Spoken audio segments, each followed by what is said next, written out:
Chapter 2, From Healer to Hunter. The Underworld of Shale, Nostrad, the Corpse Shore. The underground caverns unfold as a labyrinth of immense proportions, characterized by towering stalactites and stalagmites that jut out from the earth like jagged teeth. The cavernous expanse is a symphony of darkness, where the only illumination comes from the sporadic glimmers of phosphorescent moss clinging to the rough-hewn walls, casting an eerie, otherworldly glow that barely penetrates the pervasive obscurity. The atmosphere within these subterranean chambers is heavy with a palpable sense of foreboding, as if the very air itself holds the weight of forgotten memories and unfulfilled destinies. Whispers echo through the winding passages, carried by unseen currents that seem to caress the soul, a haunting reminder of the countless lives that have ventured into this realm and never returned. Narrow pathways wind their way through the labyrinth, leading to the edge of the cold, dark river that carves its way through the heart of the underground. This river, akin to liquid night, flows sluggishly, its surface a rippling expanse that mirrors the desolation and sorrow of the underworld. Its currents exude a bone-chilling coldness that seeps into the very marrow of those who dare to approach, a numbing reminder of the inevitable passage from the realm of the living to the domain of the dead. The rocky shore that borders the cold, dark river is a desolate stretch of uneven terrain, littered with sharp-edged stones and jagged boulders, polished to a dull sheen by the ceaseless lapping of the mournful waters. Shadowy alcoves and recesses pockmark the rocky shore, serving as ephemeral sanctuaries for the spectral inhabitants of the underworld. Within these enigmatic crevices, the whispers of long-forgotten souls intertwine with the gentle lapping of the river, creating a haunting chorus that resonates through the subterranean expanse, perpetuating an aura of melancholy and longing. A desolate stretch that borders the cold, dark river of the underworld. It is a place of haunting beauty and macabre tranquility. The shore's rugged terrain is a testament to the eons of ceaseless erosion, with its jagged rocks and weathered boulders resembling the gnarled bones of some ancient, long-forgotten titan. The surface of these rocks, slick with the perpetual moisture of the underworld, gleams dully in the sparse, ethereal light that filters through the cavernous expanse. Moss, soft and ghostly, blankets the shore in patches, its bioluminescent glow casting an eerie light that accentuates the stark contours of the rocks. The moss thrives in unexpected places, weaving a spectral tapestry across the rough terrain, its faint luminosity painting the surroundings in an otherworldly, subdued radiance. The shore's boundary is marked by the uneven, undulating line where the rocky outcroppings give way to the foreboding embrace of the cold, dark river.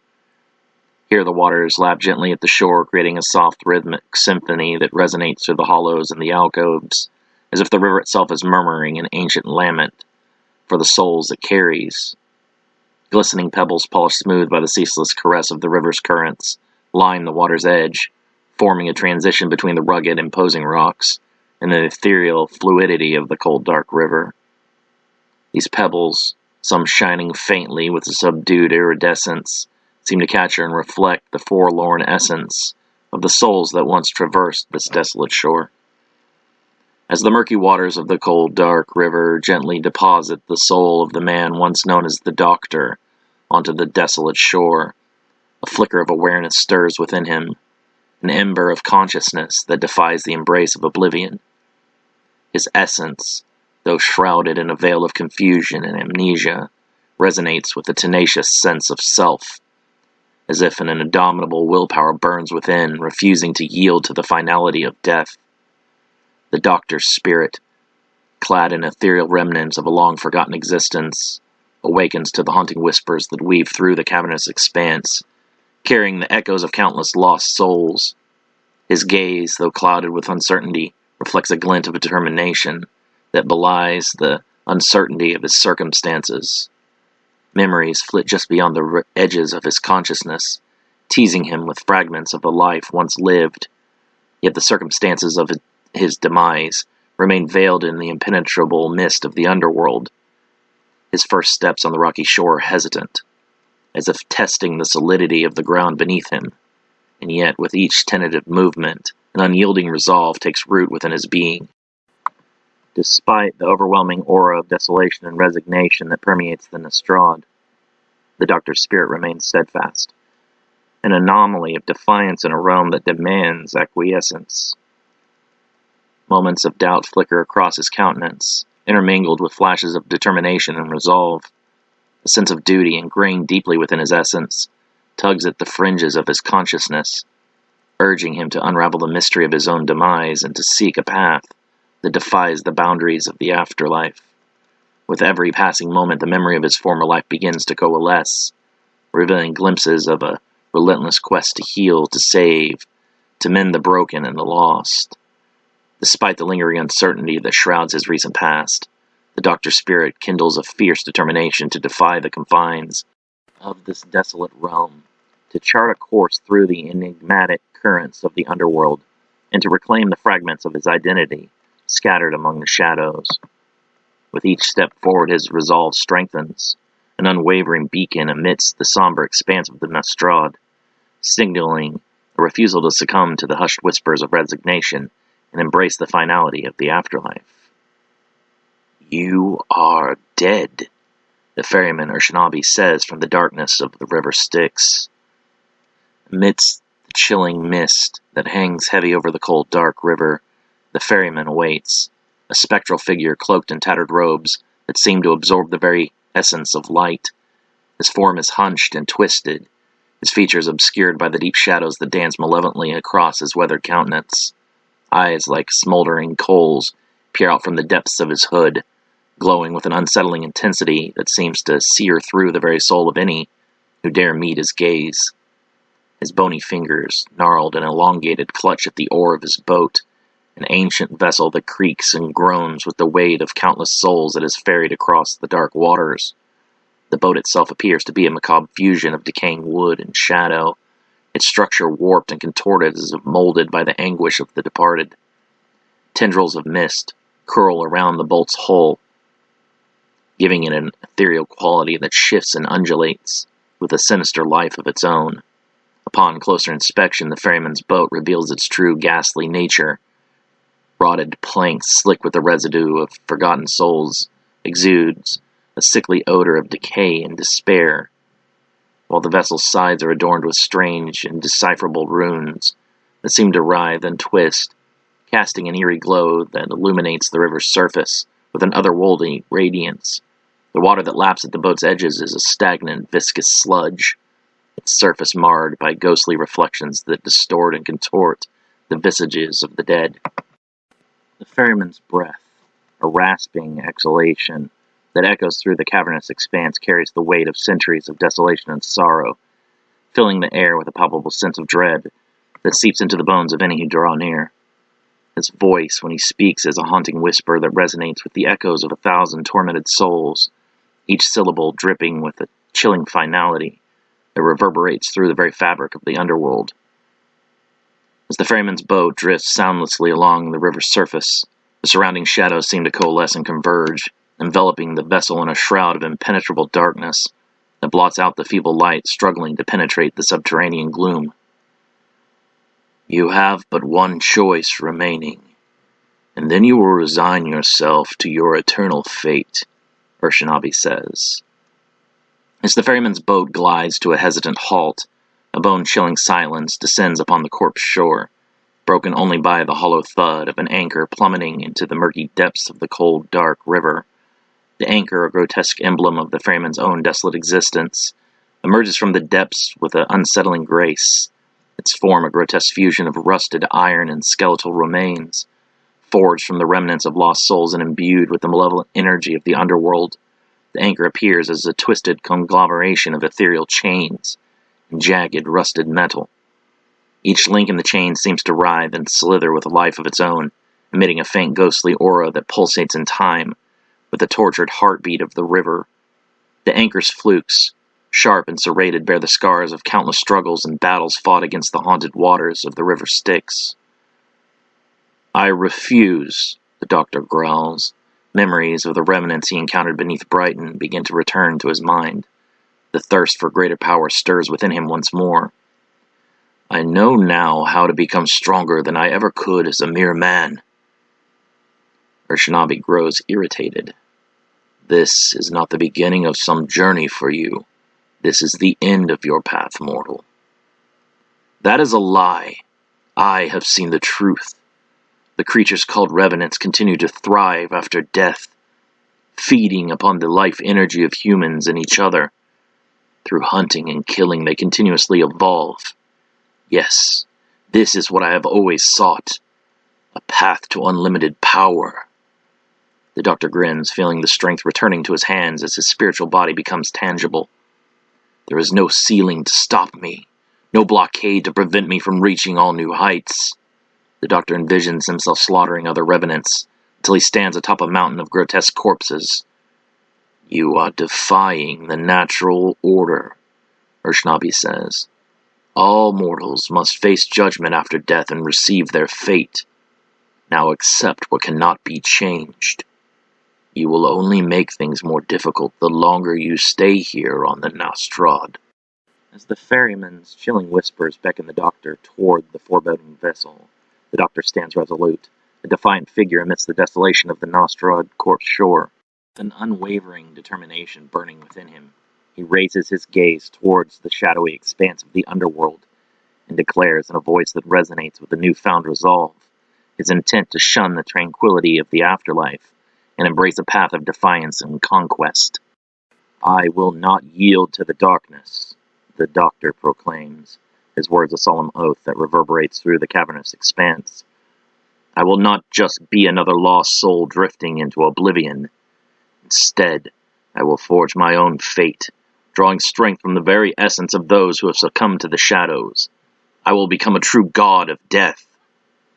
His proclamation echoes through the desolate landscape, intertwining with the anguished whispers that permeate the air, as if heralding a paradigm shift within the fabric of the Nostrad.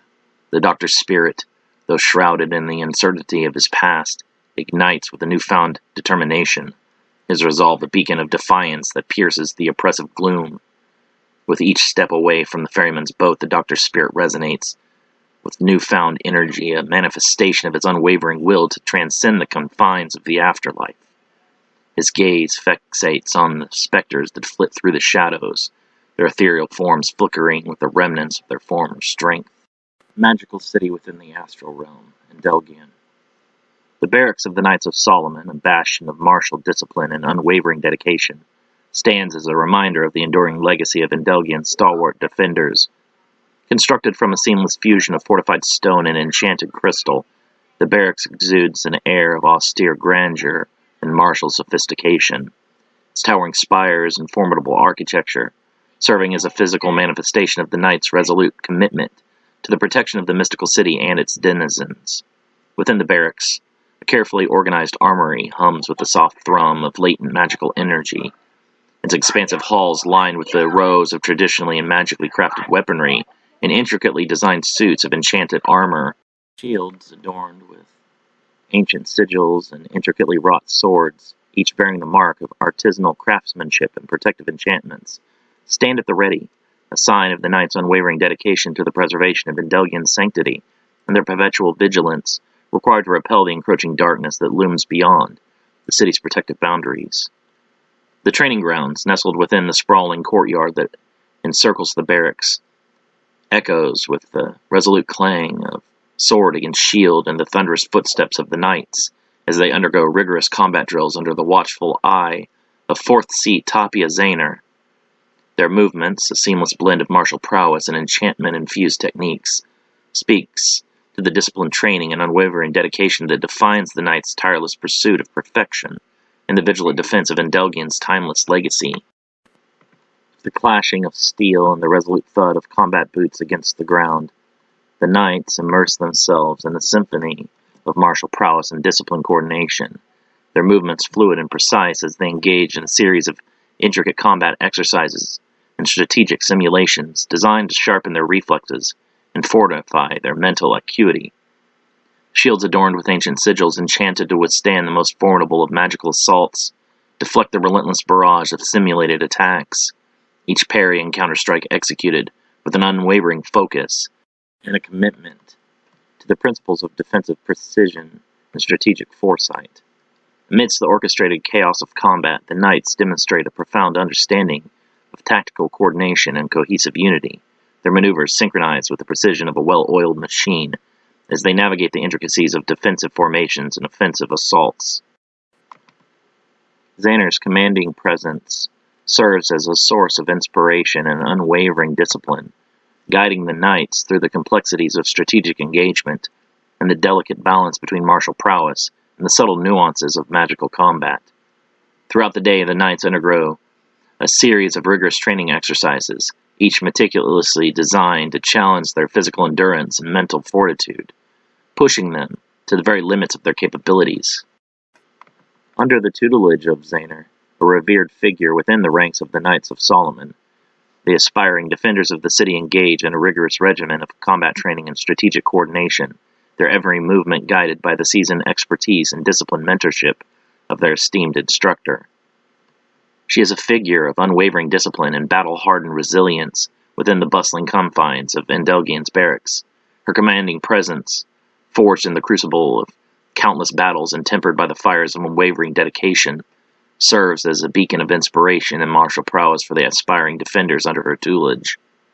With a face etched with the wisdom of countless campaigns, and a steely gaze that pierces through the veil of illusion and deceit, Zahner embodies the indomitable spirit of a seasoned warrior, and the commitment to the protection of Endelgion and its cherished inhabitants. Despite the years of service and the countless trials she has endured, Zahner remains a figure of imposing stature and undeniable strength, her muscular frame honed to a state of peak physical condition, and her every movement exuding a quiet confidence and unwavering resolve that commands respect and admiration. Her short, dark hair, cropped close to the scalp in a practical display of battlefield practicality, hints at the years of rigorous training and the disciplined regimen that has shaped her into the formidable combatant and revered mentor that she is today. Emblazoned upon her left eye is an eye patch, a tangible symbol of the sacrifices she has made in the name of protecting Endelgion from the encroaching darkness that looms beyond the city's protective boundaries. The eye patch, though concealing a physical wound sustained in the line of duty, serves as a testament to her dedication and the preservation of Endelgion's sanctity, and the spirit of resilience and perseverance that defines the very essence of the Knights of Solomon in their timeless quest for the preservation of magical harmony and spiritual enlightenment. With a voice that resonates with authority and a demeanor that exudes a quiet sense of determination, Zahner leads her charges with a blend of firm discipline and compassionate guidance, instilling within them the virtues of honor, camaraderie, and loyalty to the principles of protective vigilance and the preservation of Endelgion's cherished legacy. In her every action and solemn oath, she embodies the enduring spirit of the Knights of Solomon, and the indomitable courage that binds them together as the valiant defenders of the mystical city. Work harder! Zahner's commanding voice resonates through the training grounds, infusing the air with an unwavering sense of discipline and an unyielding commitment to the pursuit of martial excellence. Her words, imbued with the weight of countless battles and the echoes of valorous deeds, serves as a resolute call to arms for the aspiring defenders of Endelgion, urging them to surpass the limitations of their physical and mental capabilities and strive for a higher standard of excellence and unwavering dedication to the principles of protective vigilance and selfless service.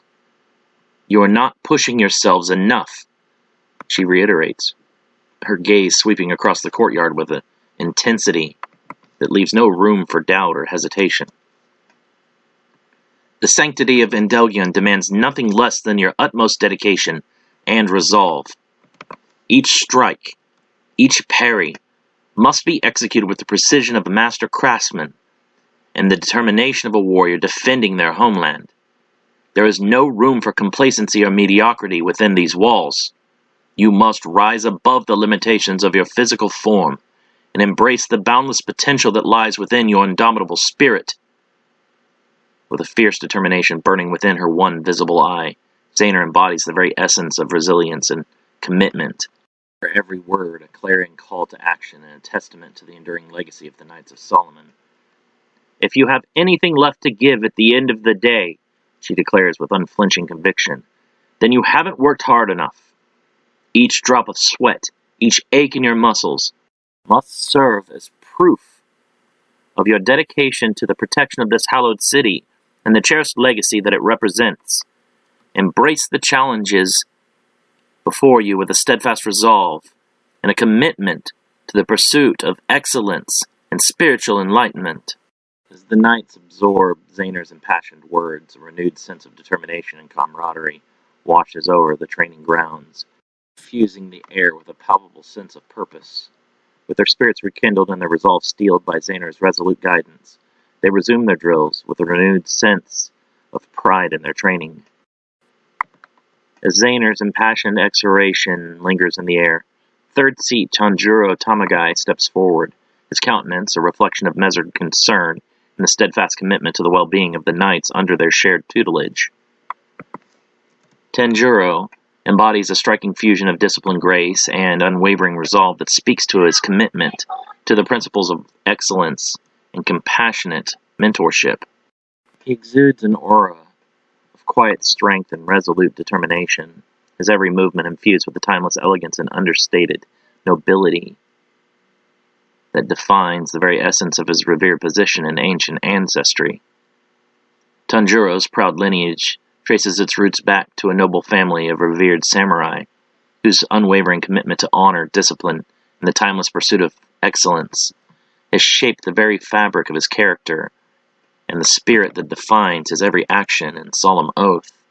From a young age, he was immersed in the rich tapestry of his family's storied history, learning the timeless arts of combat and the profound wisdom that comes with the solemn responsibility of protecting one's homeland and upholding the virtues of integrity and loyalty. The legacy of his samurai ancestors, steeped in the traditions of Bushido and the enduring pursuit of righteousness, serves as a guiding beacon for Tanjiro, instilling within him a sense of discipline and dedication to the principles of honor and compassion that defines the very essence of his revered lineage. He carries the weight of his family's legacy with a profound sense of reverence and a commitment to the preservation of their cherished traditions, each action and decision guided by the timeless wisdom and enduring spirit of resilience that has defined the Tamagai clan for generations. His strong yet graceful frame, honed to a state of peak physical condition through years of rigorous training and disciplined practice, serves as a symbol of his dedication to the protection of Endelgian and its cherished inhabitants.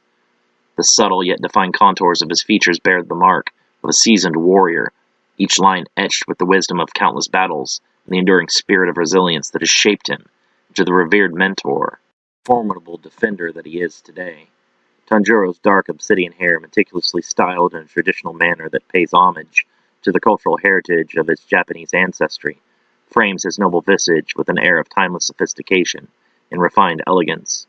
The sleek, polished strands, adorned with subtle highlights that catch the ambient light and lend his countenance to a subtle radiance, speak to his commitment to the preservation of tradition and the enduring legacy of martial discipline that has guided his every action and solemn oath. With a quiet yet resolute demeanor, he addresses Zayner, his voice carrying a subtle undercurrent of compassion and empathy for the aspirants who strive to embody the virtues of the Knights of Solomon. "Aren't you being a little rough on the recruits?" Tanjiro inquires, his gaze meeting Zayner's with a respectful yet determined resolve. "They are our future defenders, shaped not only by the crucible of physical training, but also by the nurturing guidance that we provide. Perhaps a delicate balance between discipline and encouragement would yield a greater sense of camaraderie and dedication among our ranks." His words, tinged with profound understanding of the delicate nuances of mentorship and leadership, echo through the bustling courtyard, fostering a thoughtful atmosphere that encourages open discourse and a shared commitment to the holistic development of the knights under their watchful guidance. Tanjiro's commitment to the well-being of the recruits serves as a testament to the enduring spirit of camaraderie and compassionate mentorship that binds the Knights of Solomon together as a unified force dedicated to the protection of Endelgian and its timeless pursuit of harmony and enlightenment. Zayner, her gaze softening ever so slightly, regards Tanjiro with a measured appreciation for his perspective.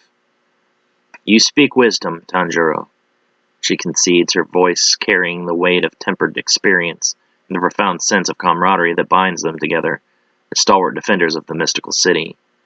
Discipline must be tempered with compassion, and mentorship must be steeped in the nurturing guidance that encourages each knight to reach their fullest potential.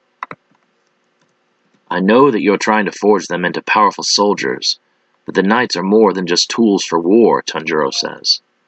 We are peacekeepers, and beacons of hope and inspiration. If all an inspiring apprentice or province sees in the knights are grizzled warriors, our recruitment may plummet drastically in the years to come. Zaner, her stern countenance softening in response to Tanjiro's wise counsel, regards him with a respectful nod, a gesture that speaks volumes of the close bond and mutual respect that binds them together. Your compassion knows no bounds, my friend. Her voice carrying a subtle undercurrent of admiration and gratitude for Tanjiro's commitment to the well-being of their charges. Your words resound with wisdom and compassion. Tanjiro, his gaze meeting Zaner's with a warm, understanding expression, returns her nod with a measured sense of appreciation and camaraderie. We must nurture both their physical prowess and their inner strength, he affirms, his voice resounding with a quiet resolve and dedication to the holistic development of the knights under their shared tutelage. The Knights of Solomon must embody the virtues of excellence, but also the enduring spirit of compassion and unity that binds us together. Shared understanding passes between Zaner and Tanjiro, a silent testament to the enduring friendship and mutual respect that defines their shared commitment to the training and well-being of the next generation of knights. In their camaraderie, an unspoken bond of trust and unwavering loyalty forms, uniting them in their tireless quest for the preservation of Endelgian's cherished sanctity. With your wisdom and my discipline, Zaner muses, her voice carrying the weight of tempered experience and a profound sense of camaraderie, we shall guide these knights toward a future defined not only by their combat prowess, but also by their integrity and dedication to our city's principles. Tanjiro, a subtle smile gracing his lips, nods in silent agreement, the unspoken bond between them further strengthened by their understanding. Together, we shall shape them into the guardians this city deserves, he affirms, his voice carrying the weight of his many responsibilities as a ranking officer of the Knights.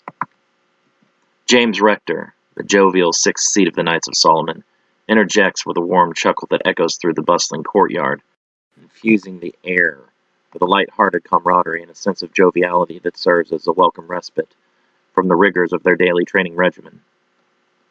Shall I come back later? He jests, his voice carrying a playful undertone that elicits a collective chuckle from the assembled knights. I feel like I'm interrupting something. Zaner, her countenance softening with a hint of amusement, regards James with a knowing glint in her one visible eye. Timing is impeccable as always, James, she concedes, her voice carrying a hint of playful warmth. We were just discussing the finer points of mentorship and the delicate balance between discipline and compassionate guidance. Tanjiro, a smile playing at the corners of his lips, joins in the good-natured banter, his voice laced with a sense of geniality. Your presence is always welcome, James, he assures, his words embodying the enduring spirit of unity and mutual respect that binds the Knights of Solomon together. Perhaps you can regale us with one of your legendary tales of valor and merriment to lighten the mood on this fine day. Ah, but of course, Rector exclaims, his vibrant laughter mingling with the ambient sounds of the bustling courtyard. I may have a tale or two that might lighten the mood and bring a well-deserved respite from the rigors of our training regimen. If I may ask, was there a purpose for your coming to the training grounds? Zaner asks. While I do enjoy your company, I feel like there are much more pressing issues around the city currently. Rector sighs loudly. The Livingston girl and her romp in the human world. All the blame cannot fall at the feet of one young apprentice, Zaner replies. 3 experienced masters were in charge of that mission.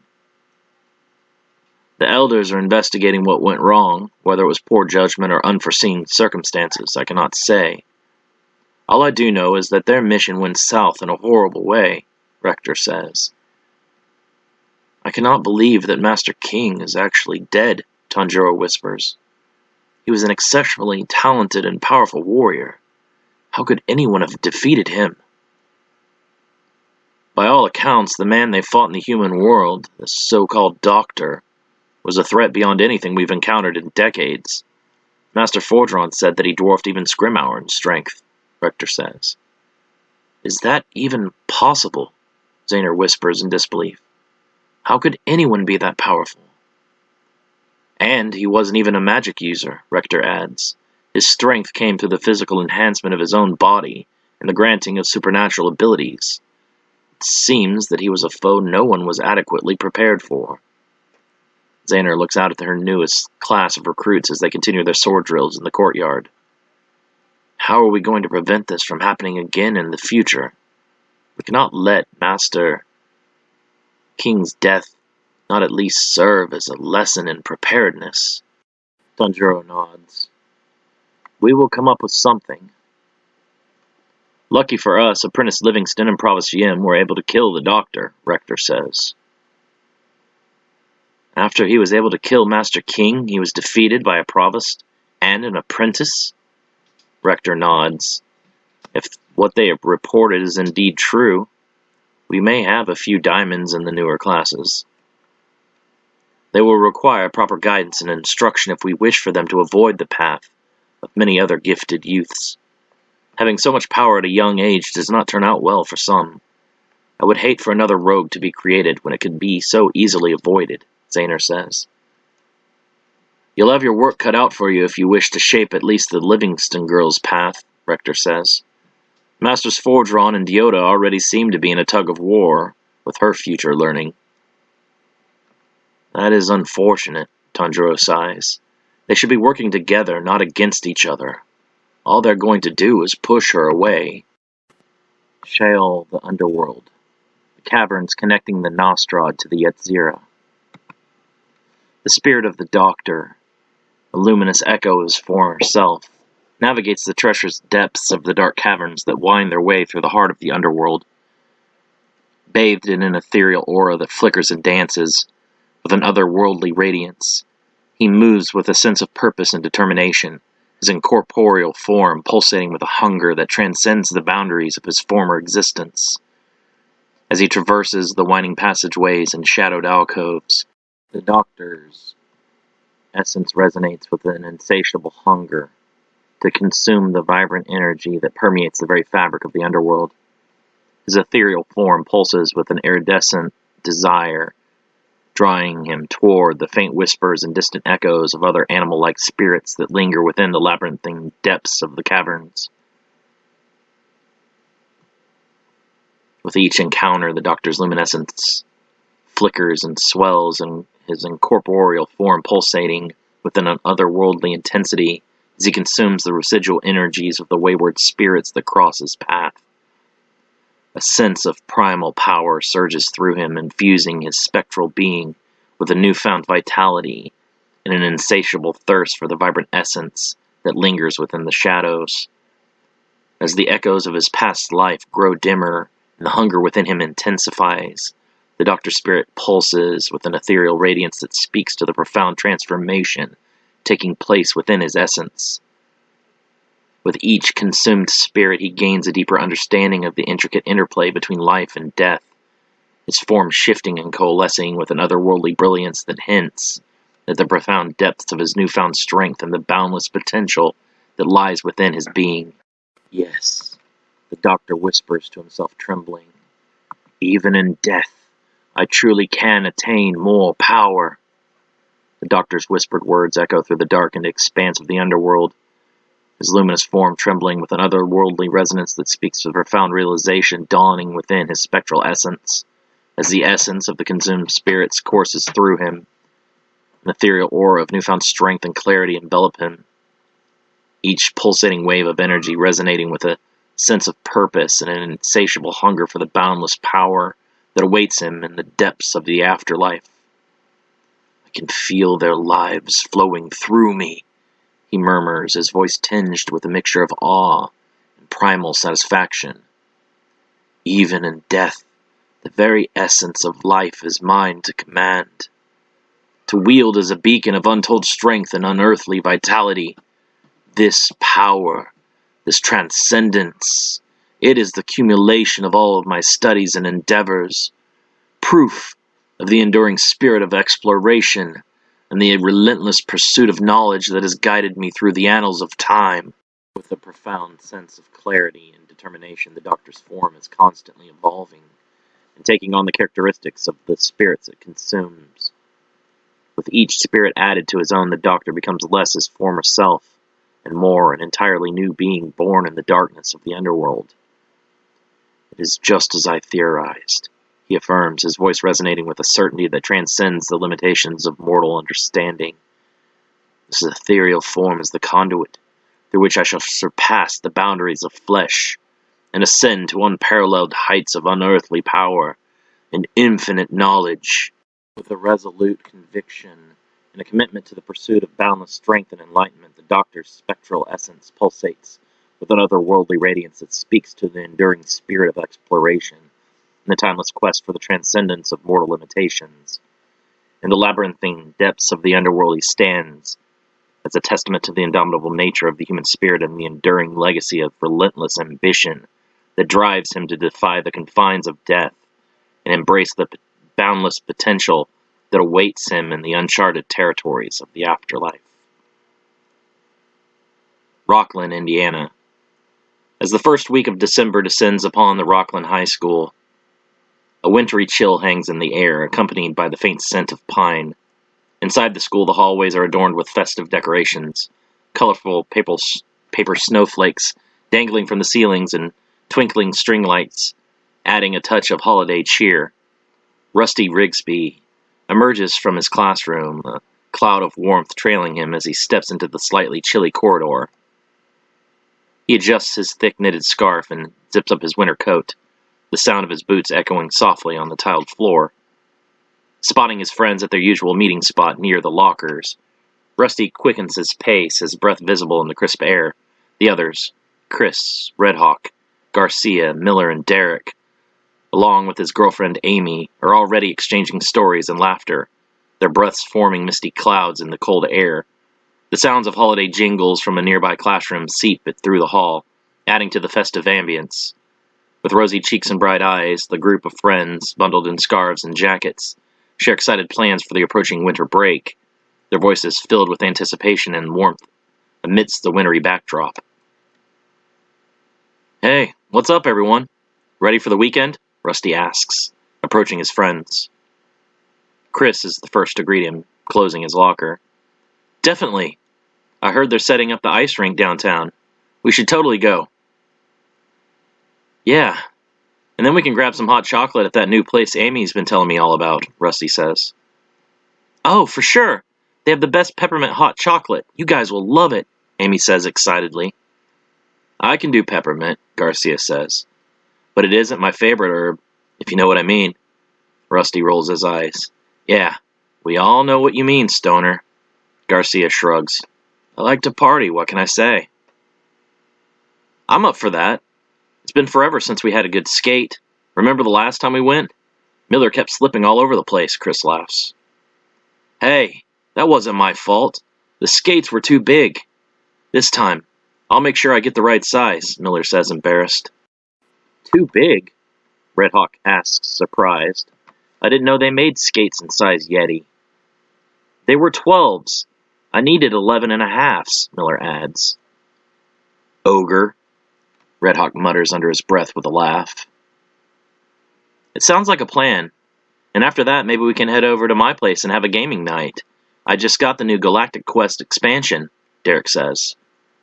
"Sweet, that sounds epic. We'll make a whole day of it then," Rusty says. "I'm in for that. Just promise to go easy on me. Last time you guys wiped the floor with me," Amy says. "Ha! No promises, Amy. It's every player for themselves," Chris says. "It's probably because you're a chick," Redhawk says. "Everyone knows chicks can't play video games." "Is that so?" Amy raises an eyebrow. "Pretty sure I beat you 2 weeks ago in Mortal Kombat." "Impossible," Redhawk denies vehemently. "That never happened." Amy beat you in MK? Chris begins to laugh hysterically. You fucking loser! It didn't happen, Redhawk shouts. She's lying. He glares at Amy. Fucking button masher. Alright, let's make it happen then. We'll meet at the rink this Saturday afternoon. Bundle up, it's getting pretty chilly out there, Chris says. Yeah, thanks, Mom, Miller laughs. Chris flips him off with a smile. I banged your mom, so you gotta call me Daddy. Miller balls his fists in irritation. He does not like anyone talking about his mom, in jest or not. Shut up, asshole. The siblings, Gavin and Kaylee Martin, walk up to the others from down the hallway. You guys making plans for the weekend? Kaylee asks. I think we settled on going skating, Rusty replies. You two interested? Kaylee shrugs. Maybe. I think I have a date on Friday night. Are you going Friday or Saturday? I'm thinking Saturday, but not sure what time yet. If we go early enough, we'll still have enough time for gaming later, Rusty replies. Kaylee gets her jacket out of her locker and nods. Okay, yeah. Just leave me a message when you get it decided. What about you? Derek asks Gavin. Yeah, you got a date too? Chris laughs. I'm sure Kaylee's date has a friend they can go doubles with. Redhawk bursts out into laughter. Gavin says nothing, slamming his locker and walking away in anger. You guys can be total jerks, Kaylee says, also mad. I thought you were supposed to be his friends.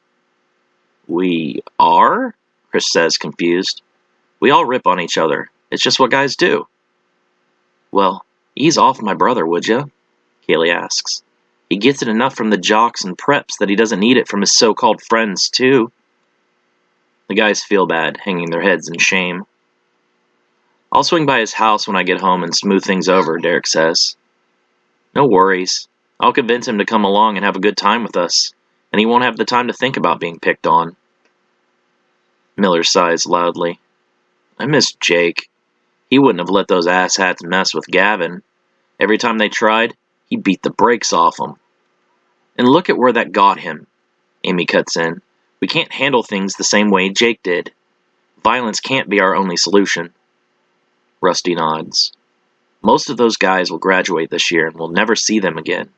All that matters is that our friendships remain strong. If that's all that comes out of our time here at Rockland, then it will be more than enough. As the group continues to chatter, their laughter mingles with the sound of lockers slamming shut and the shuffling of feet in the bustling hallway. Rusty's friends eagerly discuss their plans for the upcoming winter break. Amy, standing next to Rusty, flashes him a bright smile. Her cheeks flush pink from the cold. Her eyes sparkle as she contributes to the conversation, her enthusiasm infectious. Outside the school, the winter landscape unfolds with snow-capped rooftops and frosted trees visible through the windows. Some students rush past, their breath forming small clouds as they hurry to catch the bus or meet up with their other groups of friends. Rusty's group, however, remains animated, their camaraderie a stark contrast to the chilly weather. With plans for the weekend already in the works, they eventually begin to disperse, each going their separate ways, promising to meet up again soon for more winter adventures and holiday fun. Rusty and Amy share a quick embrace before parting ways, their excitement for the approaching holiday season palpable in the air around them. Gavin's room is dimly lit, the shadows dancing on the walls as he sits at his desk, shoulders slumped in dejection.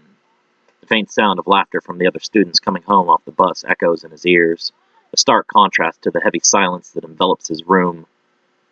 His gaze falls upon a photograph of him and his group of friends, their smiling faces frozen in a moment of joy. Yet the memory of the incessant teasing and mockery weighs heavily on his mind, dimming the happiness the picture once held. As Gavin sits in the dimness, his gaze fixated on the photograph, a single tear rolls down his cheek, its path illuminated by the soft lighting filtering through the curtains. The weight of loneliness and isolation settles heavily upon his chest, making it difficult to breathe. Despite the faint echoes of his friends' laughter still reverberating in his mind, the sharp sting of their jibes and jokes slices through his thoughts, leaving behind an ache that seems to seep into his very being. In the silence of his room, he grapples with the conflicting emotions, the desire for acceptance, warring with the despair that seems to have taken root within him. A wave of hopelessness washes over him, overshadowing any flicker of optimism that once dared to illuminate his world. He longed for the solace of understanding, for someone to see beyond the facade he presents to the world and recognize the pain he carries within. With a heavy sigh, Gavin wipes away the tear, his resolve waning, but not entirely extinguished. He knows he must find the strength to weather this storm, to hold on to the glimmer of hope that still lingers deep within his heart, despite the darkness that threatens to consume him. A small voice within him whispers that there might yet still be a way to find his place, to rise above the torment, and discover a sense of belonging that has long eluded him. He replays the day's events in his mind, the taunts and jeers that seem to follow him everywhere. Even in the company of his supposed friends, the laughter directed at him cuts deeper than the barbs thrown by his usual tormentors. Their words intended as playful banter become a constant reminder of his exclusion, amplifying the loneliness he feels even within his own circle. Gavin's thoughts drift to the unrelenting cycle of bullying, the isolation becoming a suffocating reality that he can't seem to escape. He struggles to understand why he has become the perpetual target, the weight of his classmates' words chipping away at his already fragile sense of self-worth. In the solitude of his room, the heaviness of his heart remains, his once bright spirit now dimmed by the relentless barrage of hurtful words and mocking laughter that seems to follow him everywhere. As Gavin's thoughts turn to Jake, a flicker of bittersweet nostalgia washes over him. He recalls the days when Jake, with his unwavering courage and fierce loyalty, had stood by his side, a shield against the relentless onslaught of taunts and jeers. Gavin's heart aches with the memory of Jake's unwavering support. A stark contrast to the current void in his life that seems to grow larger by the day. He remembers the day Jake left, the accusations and misunderstandings that led to the town turning against him. Despite the rumors and the cloud of suspicion that settled over Jake's name, Gavin had known the truth. He had seen the kindness and the strength of character that defined his friend. The injustice of it all weighs heavily on Gavin, knowing that the one person who had understood his pain, who had fought alongside him, was now gone, leaving him vulnerable once more to the cruelty of those around him. With a sense of longing, Gavin yearns for Jake's reassuring presence, for the reassurance that he is not alone in this struggle. He wonders where Jake is now, if he has found a place where his spirit is appreciated, where his kindness is celebrated rather than vilified. In the absence of Jake's protection, the bullies' mocking voices grow louder, their ridicule more piercing, leaving Gavin feeling exposed and defenseless in the face of their relentless torment. As the memories of Jake's friendship intertwine with the harsh reality of his present circumstances, Gavin clings to the hope that one day he might find the courage to stand up for himself, to confront the bullies with the same resilience and determination that Jake had once shown. In the quiet solitude of his room, Gavin resolves to hold on to the memory of his friend, drawing strength from the legacy of their bond, as he grapples with the daunting prospect of facing the world on his own once again. As Gavin sits in the silence of his room, the air grows thick with an ominous presence. It seems to slither into the corners of his mind. The voice, at first faint and barely perceptible, begins to take on a sinister clarity, weaving a seductive tale of power and retribution. It promises vindication, an end to the torment he's endured, but its words drip with malice and a thirst for vengeance that sends a shiver down Gavin's spine. "You don't have to endure their cruelty any longer," the voice hisses, its tone laced with a deceptive sense of comfort. "You have the power to make them pay, to show them the pain they have inflicted on you. They deserve to suffer, to taste the bitterness of fear and regret." Gavin's heart quickens as the voice slithers through his thoughts, its insidious suggestions planting seeds of doubt and anger within his vulnerable psyche. The room feels colder, the shadows deepening as if the very air around him has turned hostile. A twisted form of validation creeps into his mind, the allure of striking back against those who have made his life a living nightmare, offering a semblance of control in a world that has felt so chaotic and unforgiving. But as the voice continues to whisper its malevolent promises, Gavin's inner turmoil intensifies. A sense of dread creeps into his being, as if he is teetering on the edge of a precipice, unsure whether to surrender to the darkness or cling to the fading light of his own conscience. A battle rages within him, the spirit torn between the desire for justice and the fear of succumbing to a darkness that threatens to consume him whole. The voice continues to insidiously coerce Gavin, its words taking on an increasingly persuasive and manipulative tone. "Embrace your anger, Gavin," it murmurs, the words dripping with a deceptive sweetness. "Let it fuel you. Let it empower you. You have suffered long enough. It's time for them to understand your pain, to taste the bitterness that has consumed your soul. They must pay for what they've done to you, for every cruel word, every mocking laugh. You have the power to make them feel what you feel." The voice weaves a tapestry of twisted logic, convincing Gavin that his actions would be justified, that the retribution he seeks is not only warranted but necessity for his survival. It paints a picture of a world where he is no longer the victim, where he holds the reins of control, commanding respect and fear from those who had once tormented him. It offers a false sense of empowerment, enticing Gavin with the idea that he can reshape his reality, that he can finally reclaim the dignity that has been torn from him. "You have the strength to make them kneel before you," the voice hisses, its words a poison laced with false promises. "You can be the master of your own fate, the architect of your own justice. Give in to your rage. Let it consume them as it consumed you. They deserve to suffer as you have suffered."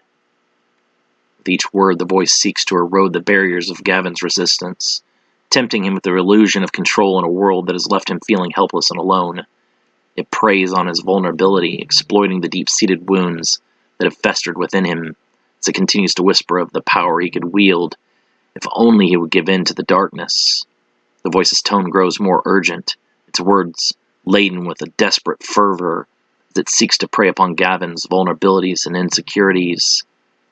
"You cannot deny me, Gavin," it urges, its cadence now laced with a hint of desperation. "I am the only one who truly understands your pain, the only one who can offer you solace you crave. Without me, you are nothing but a plaything for their cruelty, a pawn in their endless games of torment. Embrace me, and together we can rewrite your story. Together we can make them regret every moment they ever crossed you."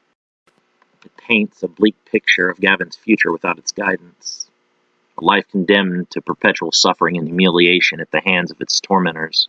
It underscores his perceived powerlessness, insisting that without the darkness it offers, he would forever remain at the mercy of those who seek to destroy his spirit. The voice speaks of an alliance, of a bond forged in pain and shared hatred, coaxing Gavin to see it as his only salvation from the relentless cycle of abuse. "Think of the strength I can give you," the voice implores, its words an intoxicating blend of temptation and deceit. "With my guidance, you can rise above them all. You can become a force to be reckoned with, a figure of terror that will make them cower in fear. You need me, Gavin.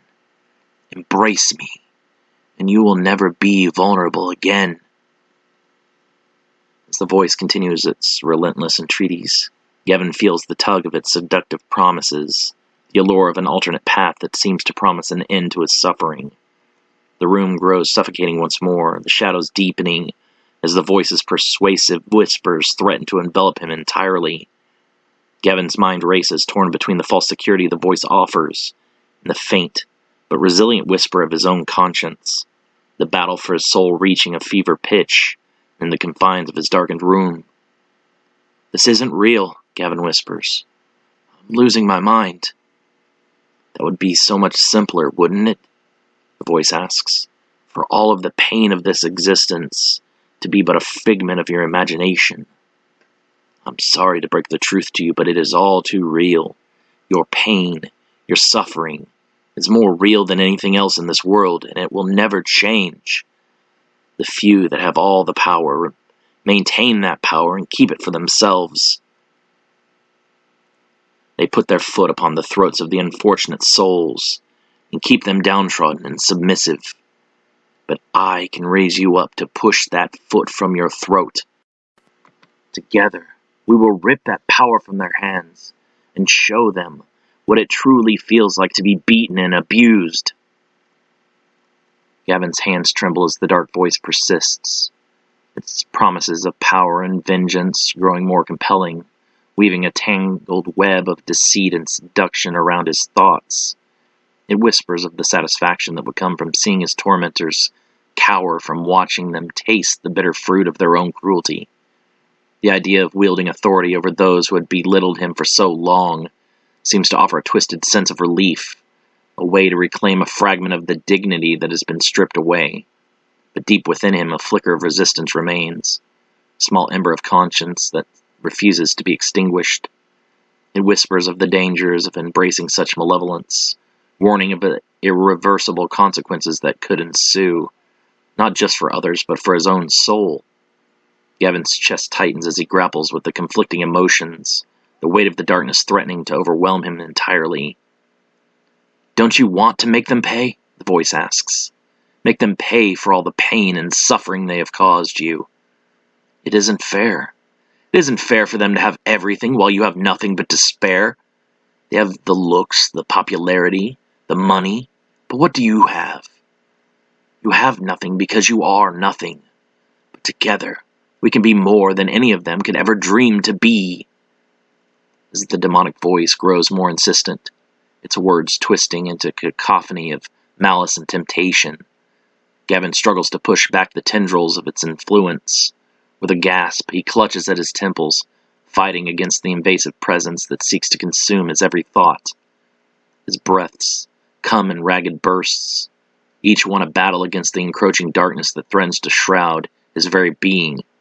With a final surge of inner strength, Gavin manages to break free from the clutches of the sinister voice, the room suddenly feeling lighter as if the oppressive weight was lifted. He clings to the faint glimmer of light within him, a beacon of his own resilience and the goodness that still resides within his heart. Resolute, he vows to resist the malevolent whispers, to find a way to overcome the torment without succumbing to the tempting allure of darkness and revenge. "You do not have the power to resist me," the voice mocks. "You are weak, so utterly and completely weak. That is why they choose you as the target of their mockery and bullying. You are the easy one, the individual at the back of the herd that is the easiest to pick off."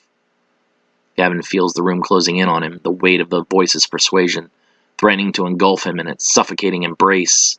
His breath quickens, his heart hammering in his chest as he struggles to resist the allure of the darkness that beckons him. The struggle within him intensifies, his inner turmoil reaching a crescendo as the echoes of the voice reverberate through his mind, each word a relentless assault on his already fragile sense of self. The shadows seem to dance with malicious intent, the air thick with an oppressive aura that smothers any flicker of hope or light that tries to penetrate the darkness. The voice's promises of power and retribution continue to worm their way into his thoughts, weaving a web of deceit that threatens to entangle his very soul. Gavin's fingers clench into fists, his knuckles turning white as he grapples with the conflicting desires warring within him. But amidst the chaos, amidst the relentless assault of the voice's persuasion, a distant memory begins to surface. A memory of laughter and camaraderie, of a friend who had once stood by him with unwavering loyalty. In the recesses of his mind he hears echoes of Jake's voice, a voice filled with compassion and understanding, urging him to resist the darkness, to hold on to the goodness that still lingers within him. With a surge of determination, Gavin pushes back against the encroaching shadows, his spirit buoyed by the memory of Jake's friendship and the glimmer of light that refuses to be extinguished. His voice, now quivering, rises in defiance of the darkness that seeks to consume him. "No," he whispers, his voice a fervent declaration of defiance. "I won't give in to you. I won't let you define me." "I'm not going anywhere," the voice says. "This is merely a temporary setback, not defeat. You will be searching me out next time, and asking, no, begging me for assistance. You cannot handle the harsh reality of this world. You may try to fight it, but you do not have the strength to persevere, not on your own." Sheol, the underworld, caverns connecting the Nostrad to the Yetzirah. As the Doctor continues his spectral hunt through the labyrinthine caverns, his ethereal essence pulsating with the residual energies of the consumed animal-like spirits, a faint ripple of unease washes over him, heralding the presence of a darker and more sinister force that looms amidst the shadows. Gradually, the spectral form of a twisted, revenant creature materializes before him, its ethereal visage contorted with an otherworldly malevolence that speaks to the depths of its dark and insatiable hunger. The Revenant, its form a grotesque fusion of ethereal mist and shadowy tendrils that writhe with an unnerving sentience, fixates its hollow gaze upon the Doctor. Voice, a chilling whisper that resonates with an unearthly vibration. Ah, another wanderer through the depths. It intones, its words carrying an otherworldly weight that transcends the boundaries of mortal understanding.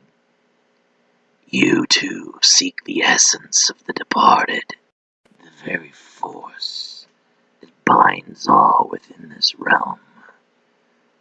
But here in my domain, you will find no solace, no respite from the hunger that consumes us both. With a profound sense of foreboding, the Doctor senses the primal power that courses through the Revenant's essence, its ethereal form pulsating with an unearthly brilliance that belies the depths of its otherworldly strength and infernal intelligence. The Revenant's contorted features twist and writhe with an eerie sentience, each tendril of darkness hinting at the unfathomable depths of its unearthly power, and the insatiable hunger that defines its very existence within the shadow confines of the underworld. You have feasted upon the weak and the lost, the Revenant hisses, its voice a chilling echo that reverberates through the darkened expanse. But here, amidst the echoes of the departed, you shall find a challenger unlike you have encountered before. I am the culmination of centuries of wandering, of consuming the very essence of this ethereal realm, and I shall not yield to the likes of you, a mere echo of mortal ambition and misguided exploration. With the haunting aura of infernal intelligence and unwavering thirst for the essence that lingers within the depths of the underworld, the Revenant looms before the Doctor, its form pulsating with a malevolent brilliance that speaks to the boundless depths of its sinister power and the determination to protect its domain from all who dare to challenge the darkness that defines its very existence. The Doctor, his essence quivering with a mixture of trepidation and an insatiable thirst for the boundless power that emanates from the Revenant, meets the creature's hollow gaze with a resolute determination that transcends the confines of his former mortal existence. I am no mere echo, he asserts, his voice resonating with a primal intensity that hints at the depths of his own burgeoning strength and potential. I am the accumulation of a lifetime of exploration and unyielding ambition. My spirit is not to be broken or subjugated. It will not be lost among the wayward and resentful. My individuality and pride cannot be quelled. No matter what, I will endure.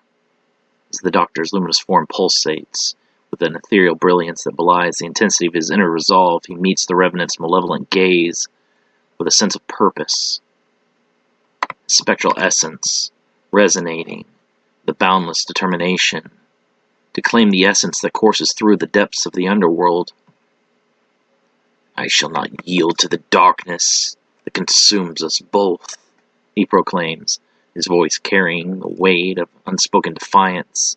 The very essence of this realm shall be mine to command, to gain the strength that has always been my right alone to wield. With a primal surge of unearthly energy, the Doctor's spectral form pulses with a radiance that eclipses the shadows. Loom around him, each flicker of ethereal light acting as a manifestation of his resolve to pursue strength and never lose himself to the smothering presence of other hungry spirits. The very fabric of the underworld quivers with an otherworldly resonance, bearing witness to the unfolding clash between two formidable entities that transcend the boundaries of life and death, ambition and primal hunger, in a timeless battle for supremacy amidst the eternal embrace of the afterlife.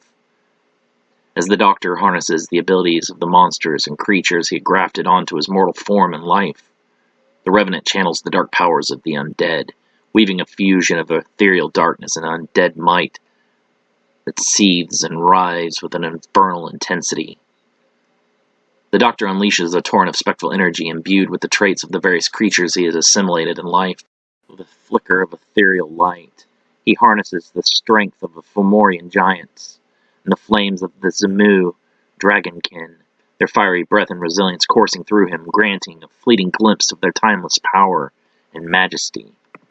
He calls forth of the agility of the cunning beasts that once roamed the forests in the mortal realm, their primal ferocity and unwavering tenacity lending him a nimbleness and resilience that defies the constraints of the afterlife.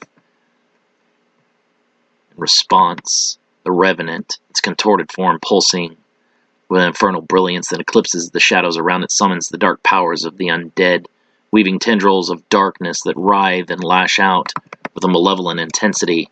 It conjures the chilling specters of long-forgotten horrors, their haunting whispers and chilling touch threatening to consume the very essence of the Doctor's spectral being. With each surge of darkness, the Revenant weaves a tapestry of malevolence that seeks to ensnare the Doctor and drag him into the eternal abyss of the underworld's unfathomable depths. With another surge of spectral energy, the Doctor conjures the fiery breath of the Zemu, unleashing a torrent of ethereal flames that sears through the darkness, enveloping the Revenant in an otherworldly blaze that forces it back with a howl of agony. Undeterred, the Revenant lashes out with its darkness. As the tendrils of darkness lunge forward, the Doctor, channeling the resilience of the ancient Zemu, weaves a barrier of flame that repels the spectral assault, each surge of fiery energy shattering the darkness and forcing the Revenant back with a guttural roar of rage and frustration. With each clash of spectral energy and undead darkness, the Doctor harnesses the resilience of the ancient Zemu and the agility of the cunning Kamitachi, evading the Revenant's spectral onslaught with a grace and precision that is far beyond the abilities of mortal man. Meanwhile, the Revenant, its contorted form seething with an infernal intensity that eclipses the shadows around it, conjures the darkness of the underworld's deepest depths, unleashing a torrent of malevolence that threatens to consume the very essence of the Doctor's spectral being. With a primal roar that echoes through the caverns, he hurls himself at the Revenant, his spectral fists infused with the immense force of the giants, each blow resonating with a thunderous impact that forces the Revenant back with an otherworldly intensity, rending the darkness with a relentless fury. It speaks to the depths of his prideful strength. In a swift and fluid motion, the Doctor unleashes the raptor talons of the Anzu bird-like creatures, his spectral arms transforming into razor-sharp appendages that lacerate the Revenant's ethereal form with a flurry of relentless strikes. Each slash of spectral energy tears through the darkness, leaving a trail of wounds that seethe and pulse with an unearthly brilliance, forcing the Revenant to retreat with a haunting shriek of anguish and mounting frustration. With a surge of ethereal energy, the Doctor summons the tentacle arms of the Aikashi, their otherworldly reach and malleable strength enveloping the Revenant in a writhing embrace that constricts and ensnares, binding the creature in a vice that hinders its movements and forces it to contend with the relentless assault of the Doctor's spectral fury. As the battle intensifies, the Doctor invokes the visual paralysis of a Gorgon, his spectral gaze locking onto the Revenant with an intensity that freezes the creature in its tracks. With a surge of spectral power, he unleashes the damaging scream of a banshee, the haunting wail echoing through the caverns with a resonance that pierces the Revenant's very essence, leaving it reeling and vulnerable to the relentless assault of the Doctor's spectral powers. Amidst the swirling currents of ethereal brilliance and infernal darkness, the Doctor calls forth the regenerative powers of a Caladrius, his spectral form pulsing with a radiance that heals his wounds and replenishes his spectral energy, giving him a renewed sense of vitality. With a surge of energy, he evades the Revenant's dark assaults, weaving through the shadows with a nimbleness that belies the timeless clash between light and darkness, ambition and primal hunger, within the timeless expanse of the afterlife's enigmatic embrace. Lashing out with tendrils of pure darkness, the Revenant seeks to push the Doctor back on the defensive. Existing so long as a predatory creature, the Revenant is solely offensive and engages every opening it can to overwhelm its potential prey and end the battle. With a more rational mind that has not yet been completely eroded by the madness of time or unending hunger, the Doctor is able to calculate adequate responses and counterattacks to the Revenant's strikes. The Doctor parries the creature's tendrils with his transformed talons, deflecting each strike with resultant ghostly sparks of energy. With his greater strength and awareness of his surroundings, the Doctor stomps his foot and breaks apart a large section of stone, hefting it with Fomorian might and hurling it as a projectile towards the Revenant. The creature strikes the stone with its tendrils, shattering the rock to pebbles, but opening itself up for attack. The Doctor rushes forward, pummeling the creature's form with resounding blows that stagger the creature back in confusion and pain. For 100 years, no spirit has ever been able to harm it. The Revenant had long forgotten what it meant to be truly challenged by an opponent. As the Revenant launches its final assault, the Doctor channels the full extent of his spectral powers. With a primal surge of his imbued strength, he seizes the Revenant in a vice-like grip. His spectral form pushes itself beyond its limits, each surge of ethereal force tearing through the darkness and ensnaring the Revenant in a maelstrom of spectral brilliance and primal fury. As the tendrils of the Doctor's energy coil around the Revenant, a pulsating aura that envelops the struggling entity binds it, an ethereal embrace that weakens its infernal resistance and forces it to yield to the Doctor's relentless onslaught. The Revenant, its contorted form writhing and seething with malevolence, struggles against the Doctor's spectral grip, its chilling cries and spectral assaults resonating through the caverns with a haunting intensity that speaks to the depths of its dark and insatiable hunger. With each surge of spectral energy that courses through the Doctor's incorporeal form, the Revenant weakens, its ethereal essence dimming and flickering with a profound sense of resignation as it realizes the futility of its struggle against the Doctor's overwhelming power and unwavering determination. As the Revenant's spectral form grows dimmer, the Doctor's ethereal essence pulses with an otherworldly brilliance that transcends the darkness that lingers within the underworld's shadowed embrace. With a primal surge of unearthly power, he consumes the Revenant's essence, a surge of energy coursing through him as he absorbs the last remnants of the creature's infernal strength and malevolent power. In a surge of primal power, the Doctor consumes the Revenant's essence, his spectral form pulsating with an otherworldly radiance that speaks to the profound transformation taking place within him. As the Revenant's ethereal essence courses through him, an infernal brilliance envelops the Doctor. The effects of the Revenant's consumed power resonates through the Doctor's being, an otherworldly aura of newfound strength and clarity enveloping him as he assimilates the darkness that once defined his adversary. With each surge of consumed energy, the Doctor's spectral form undergoes a profound transformation, gaining not just strength but an increasing drive to feed. The more he consumes, the more he wants. That is the crux of the existence in the yet zero wastes. To not be consumed, one must constantly hunt and consume others, their hunger never abated. All this power I've already amassed, the Doctor whispers in amazement, staring at his hands. And I have only just begun to hunt. He starts laughing loudly, the sounds echoing throughout the caverns of the underworld. Unknown to the Doctor, predatory spirits much older than he lie in wait. To survive as long as they have in such a competitive and violent world, the oldest and most powerful remnants are more selective of their prey. They observe first, learning all they can before taking action. In the wastes, one mistake is all that it takes to erase one's existence from all reality. When one is consumed as a spirit in the Yet Zera, neither heaven nor hell await. Assimilation into the dominant predator's personality and essence is the fate of the defeated.